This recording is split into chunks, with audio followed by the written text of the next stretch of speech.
Bonjour à tous, le Paris Saint-Germain a été accroché hier à Naples, un partout, c'est le résumé que fait le journal L'Équipe. Le quotidien explique même que le PSG peut nourrir des regrets après avoir été rejoint au score sur un pénalty évitable provoqué par une erreur de Thiago Silva. Malgré tout ça, Paris, troisième de son groupe, reste encore en course pour la qualification.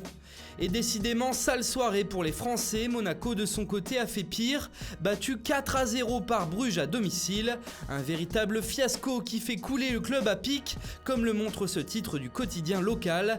D'ailleurs, Monaco Matin va encore plus loin dans ses pages intérieures. Monaco, c'est le bal des morts vivants, des mots très durs pour illustrer la plus large défaite de l'histoire du club sur la scène européenne et les terribles débuts chaotiques de Thierry Henry à la tête de l'ASM. En Espagne, le journal catalan Sport n'en croit pas ses yeux ce matin. Malcom existe, titre ironiquement le média pour évoquer le but du Barcelonais hier contre l'Inter. Il s'était fait plutôt discret depuis son arrivée cet été et démontre enfin qu'il peut apporter un plus à cette équipe catalane. C'est d'ailleurs son tout premier but au Barça en compétition officielle. Toujours chez les Espagnols, mais cette fois-ci du côté des Madrilènes, AS se réjouit de voir un Atlético géant. Antoine Griezmann a été l'un des grands artisans de cette victoire 2-0 face à Dortmund. Auteur du deuxième but, le Français a brillé et a impressionné. Une prestation impeccable, une menace constante pour l'adversaire, un joueur génial. Voilà comment le Français est décrit dans le journal AS aujourd'hui. En Angleterre, c'est Harry Kane qui fait la une, auteur d'un doublé pour sauver son Tottenham hier face au piège du PSV Eindhoven. Mais c'est surtout l'agonie de Liverpool et de Jürgen Klopp qui fait les gros titres. Défait 2-0 sur la pelouse de Belgrade, les Reds, habillés en violet pour l'occasion, sont vus comme des flops. On a perdu notre mojo, a même admis l'entraîneur allemand, qui va devoir vite remobiliser ses troupes avant d'affronter le Paris Saint-Germain dans 3 semaines pour un match plus que décisif.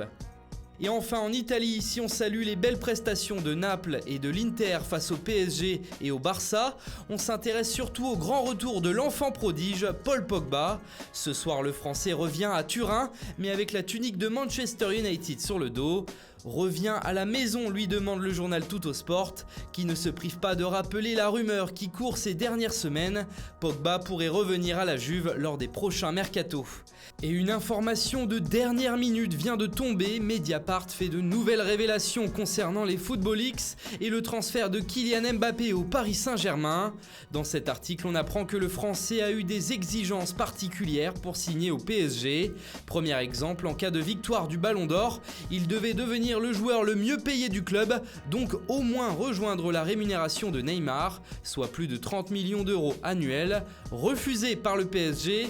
Deuxième exemple, obtenir plus de primes de performance que ses coéquipiers, également refusé par le PSG.